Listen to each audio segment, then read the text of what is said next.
Today we have with us Pastor Trevor and Heidi here to talk about life group. So thank you guys so much for being here. Absolutely. Before we get started, since people get to see you from the stage and probably get to see you when they drop their kiddos off down the kids' hall every week, but I would love for you guys to maybe give a reveal of something that most people maybe wouldn't know about you guys. Well, when I was younger, I used to raise pigs and showed them at the fair. So I did 4-H and FFA all growing up. And I loved my pigs. I'm a pig girl at heart. My kids want to have pigs, but we don't have pigs now currently. No more pigs. No more pigs. No more because pigs. Of the but I do smell? love them. I do love them. I love going to the fair and seeing them, but we do Really? not currently have any pigs. Did you eat the pigs you raised? No, there's Or no? lots of tears at the end of the Tears fair. of joy because bacon. No, at the end of the fair, then we would sell our animals and Okay. we would get money, but then the pigs and the cows and everybody would, get on the truck to be Eaten. slaughtered. Yeah. Okay. That's great. What about you? Well, most people don't know that I was an alternate in 1998 for the Canadian Olympic curling team. What? No, I'm just messing. That would be awesome. That would be really epic. awesome. I have never curled. I've never curled in my life. But true story. What most people don't know is grade 12 French class.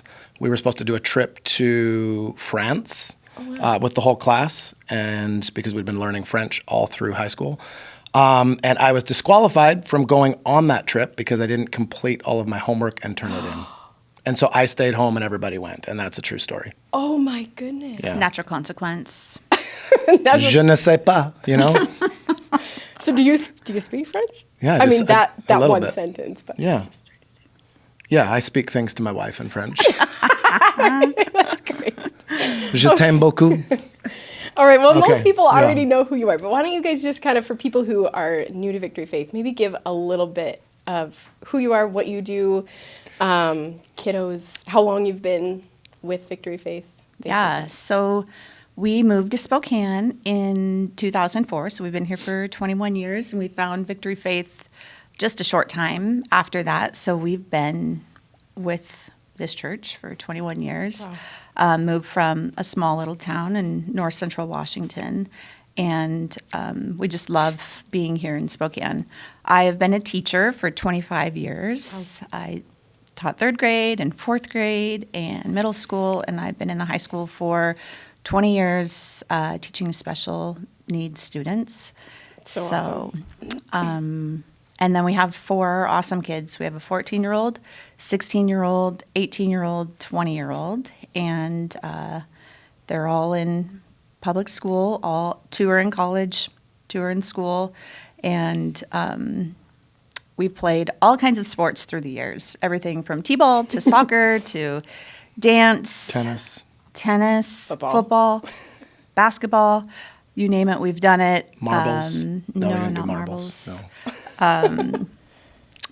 Yeah, so, and we just do so much. We love to camp very much, and everything we do, kids sports, all of that, we really try to do as a family. So we all show up for each other, support each other, and God bless the boys for sitting through the hours-long dance competitions and dance recitals, because those are, it's different than just a basketball game. It's different. So You only get a glimpse of of your person yes, at one point in the whole 3-long recital. but we are there for each other. That's cool. Yeah. That's so great. That's awesome. And PT, so you were here you've had many different roles here. You were the youth pastor for how many years were you the youth I pastor? started out as the janitor. No, I didn't. No, but I did start out. Started out as the youth pastor in 2004, and then filled that role probably maybe till 2016. Yeah, that sounds right. Somewhere around there.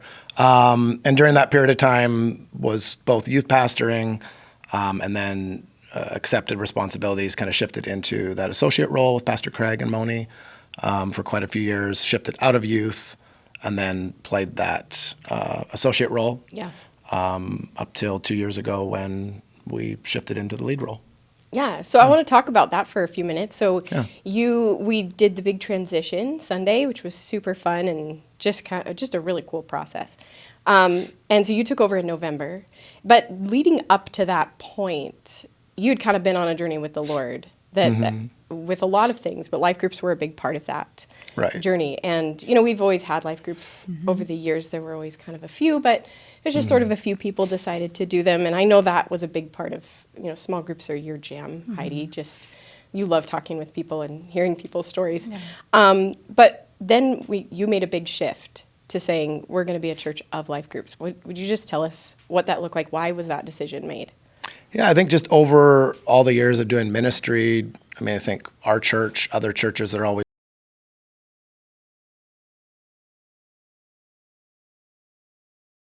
lots of people go out the back door. They leave. They cycle through. You have so many people, if you look over a calendar year, that come but then don't stay. And I think just over the years, and then specifically that year leading up to transition, I think I just realized more than ever before that, the number one reason that people stay at a church is people stay for people. Yeah. And you hear so many people talk about, your preaching needs to be good so people will stay, and your worship and your kids ministry. And I agree with all those things. But I think if you do all of those things well, but people aren't connected, it won't last over time. Yeah.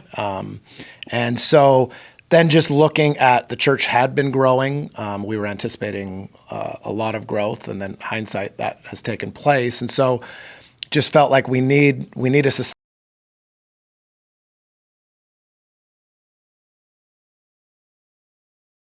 The book of Acts, they did two things well. They met corporately, large church, and then they met in homes, small church. And it's just so obvious, but I just think we just looked at everything and said, we need to commit like we haven't before to the small church portion of things if we're going to sustain growth and meet the needs of people and care for people. And so we just thought, if we're going to do this, we're going to all do it. We're going to lead a group, and we're going to call all our leaders to do that. And really, I think if you look at any successfully large church, they all do groups, and they do groups well. Yeah. So it was just time for us to kind of dive into that and commit to it in a way that we hadn't in the past. And it was fun, even talking with Pastor Craig that year leading up to transition, sharing that heart with him. And he was so excited about the change and all of that. So That's cool.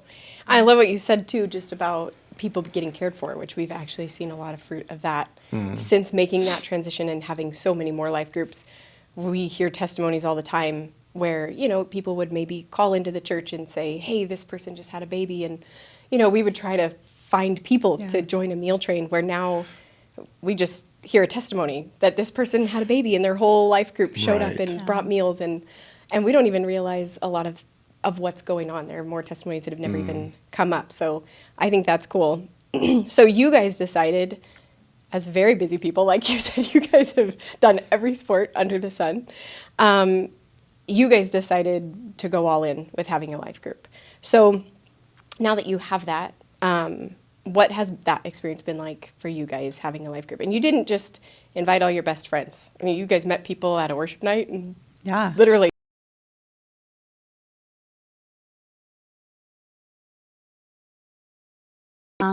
It's been absolutely wonderful. It is my favorite day of the week. We do our life group on Wednesdays because our kids are at youth group that night. And it has been so life-giving. And I think the term life group, obviously it has its name, but I think there's like so much prophetic meaning in it too, that there's just so much life that happens, life that has happened in me personally. Just getting to love on people, hear people's stories. People opening up and being vulnerable and real and honest. It's just such a treasure. Yeah. And I feel so loved and so honored that people would choose to be honest and vulnerable. Yeah. And it's been wonderful. I love, love, love our life group. So That's great. Yeah, I mean, it's been fun. We've always had people in our home all through the years in different ways, shapes and forms, gathering leaders, small groups of all different types and forms, but not like an official life group. So, yeah, I think the consistency of just watching all those people show up every week, us included, and getting to know people that probably you wouldn't normally get to know, really. And then people within the group getting to know one another that they wouldn't really know.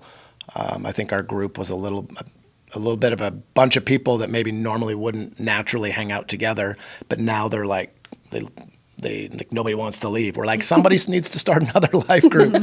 But yeah, and then we've always lived life like what you see is what you get. Like that's true. Open, real, pretty vulnerable, and so that's just the way that we've chosen to run the group, and it's been amazing to see people respond to that and just get real. And because I don't want to like have everybody, the idea of showing up and everybody, let's just all lie to each other. We're all doing good. Yeah, that's great. We had snacks and we do a formal prayer and leave. It's like barf, We want to get real. We want to get into the real stuff, and that takes risk. But yeah, it's been very rewarding. And obviously we love to lead together and have for years, but even with the life group, I kind of take a little bit of a back seat, let Heidi lead. And then when she's wrong, I correct her and things like that. Oh my God. Theologically, when she's off, I'm like, babe, that's not in the Bible. But oh Lord. We all know Heidi's really leading it. That's right. I'm just there for comic relief. That's so great. So what would you say is the number one thing, Heidi, that you look forward to every week? If you could pick one thing. I'm like a people person through and through, like high extrovert. So I love having people in my home, and I look forward to just catching up on what's going on with people's marriages and their kids, and eating snacks together, laughing together, crying together. It fills me up so much. Yeah. So, yeah. Is there anything that maybe you didn't expect? This was a big decision for you guys, simply because even though you believed in it, you really had to make room in your schedule. Like, you had to make some decisions. Anytime you say yes to something, it does mean that you're saying no to something else. Yeah. And what is something maybe you didn't expect to get out of it? You knew people would come over, you probably knew people would have conversations, but is there anything that you got to see that you didn't expect to see? I think I'm like continually shocked week after week when people choose to be raw and open and honest. You're hoping people are going to be honest because that's where I want to live life. Like I can't do fake, but when people show up and they're honest about where they're at and hungry and wanting to grow and admitting, weaknesses and vulnerability, and I don't know. It just shocks me every week when people show up and make that choice to be honest and real, and I value it so much. That's cool. What about you? I'd agree with all those things. I think maybe just not expecting that you would develop such key new friendships and relationships. There can be a side where, this will be good. We'll create space where people can feel connected and loved. And maybe I just didn't connect the dots that, oh, wow, in the middle of that, I'm going to make some amazing new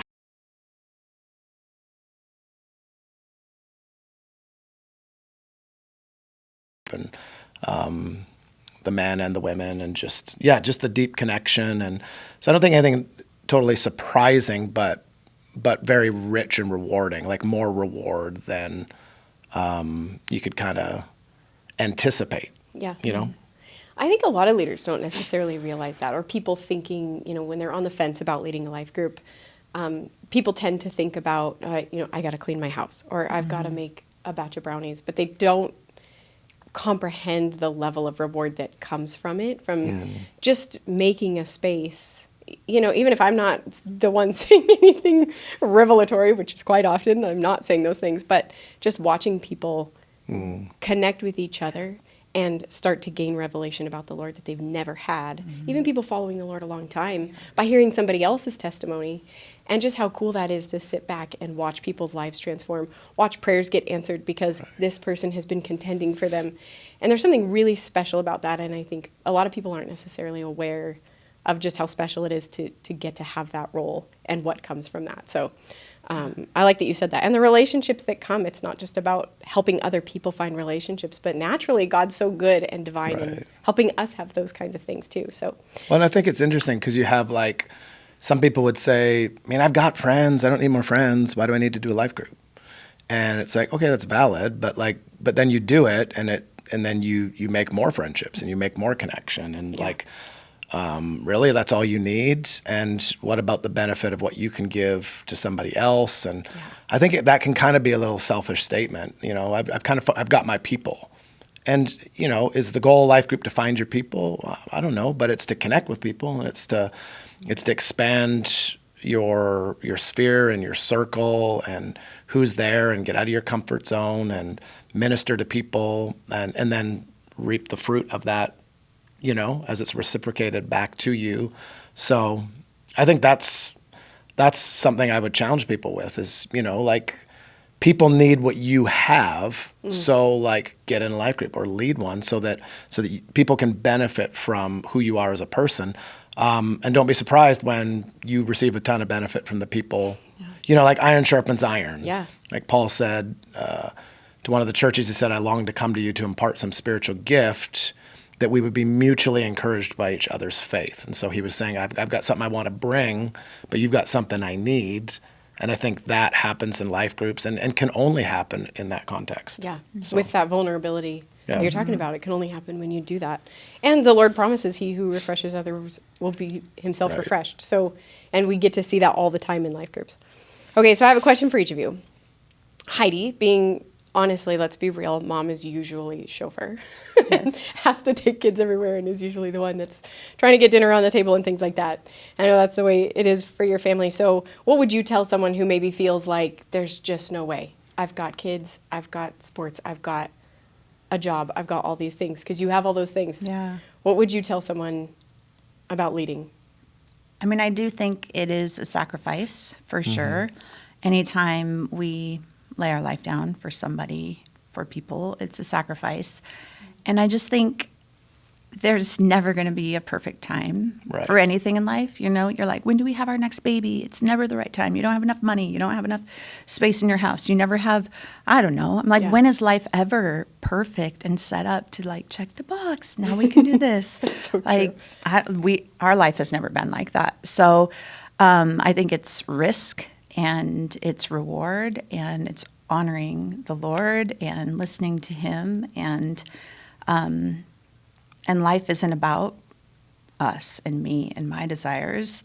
It's about what the Lord wants. Yeah. And I think living in that place of complete surrender, where we're like, these are all the things that busy me and I find fulfillment in, but Lord, I know I want to live with open hands. And so if you're requiring something from me or taking something off my plate so I can make space for this, then I'm going to do that. And so I think, living surrendered to his will and his call. And it is risk. It's sacrifice for sure. Yeah. And I don't think there's ever a perfect time. But it's worth it. It's so worth it. That's cool. And PT, what would you say, just as obviously being lead pastor, you've got a really good gauge on, Sunday numbers and people coming through connections, we have people getting baptized. So many people, the last baptism that we had, people raising their hands, giving their life to Jesus. What would you say as far as need goes for the amount of people that we're seeing? We're having the highest numbers we've ever had over the summer. Right. Typically people take, but we've sustained pretty high numbers for a summer. People are hungry. Yeah. So your question is? What would you say to people who are considering leading when it comes to the need? Oh yeah. I'd be like, if you're considering it, do it. Do it. Let me look into the screen. Do it. No, we need more. We need way more people that are willing to lead groups. And I think maybe they have a false idea about how complicated and difficult that is. Yeah. And it's like it's the easiest thing in the world. The training that has been created and provided, the support. It's not difficult at all. And I think to not let that be a barrier. Yeah. That, well, I just don't know how to do that. I don't think I'd be good at it. I mean, you're just literally it's so easy to facilitate it and to just, and yeah, like Heidi said, it is a big sacrifice. But I think when we look at our time and our energy, if we're going to evaluate everything we give our time and our energy to, I mean, there's two greatest commandments: love God and love people. And so if we're going to judge all of our time and all of the things that we do, from extracurricular stuff, work, I mean, things that we enjoy, hobbies, all of that, and you run it all through loving God and loving people, like where does that loving people quotient come in? That's good. And I mean, you just make time. And like for us, we are so busy. But when we made the time and we made the decision to do it, then other things just shifted. And so I think it's the lamest excuse in the world that people say they don't have time, because we could all say that we don't have time. I think when someone says they don't have time, more often what they mean is it's not a priority. And not to be mean to anybody, but we said that. It's like, it's not a priority because we've got too much going on. We're already doing so many other things. But again, I think if as a church we're going to do two things well, which is meet corporately and meet in homes, if we're going to do those two things well, then that should reprioritize for all of us how we get on board with that, right? Yeah. So we need way more leaders. And I would just say, yeah, everybody that's out there even considering it, even people that wouldn't be considering it, that would disqualify themselves, I mean, send an email, show up to a training and see how easy it is. I mean, we'll walk you through, right, the process and help you with that. And realize that step of faith and that step of risk for you as an individual is literally creating a space and an environment where life change and transformation, healing, restoration is going to take place in people's lives. And like, how do you quantify the value? Yeah. The value of that? Like at the end of our days, I think we're going to look back and measure our effectiveness based on how well did we love the Lord and how well did we love people, not what we acquired and not what we had, and not just the fun things we did, but whose life did we truly impact? And so, yeah, I mean, we need a lot more groups, right? I mean, the number we have, we want to double that. We want to double that. We want to double that. I think that the hard thing is, as we've started trying to get more groups, the church has been growing rapidly at the same time. And so we're like, how do we catch up with groups to growth? And I'm excited for the day where we've got the majority of our church that is meeting in homes and connecting and being cared for. And so. That's awesome. That's a great thing to end on. What's the impact that we're going to leave? I think that's awesome. So thank you guys for coming, for sharing your heart and telling us about your experience, and really appreciate you guys. Absolutely. And thank you for all that you do for life groups, and in leading that and training and equipping, and, you and your team are walking with all of the people that are leading groups. And so we couldn't do it without that as well. So awesome. Thanks, guys. Thank you. You bet.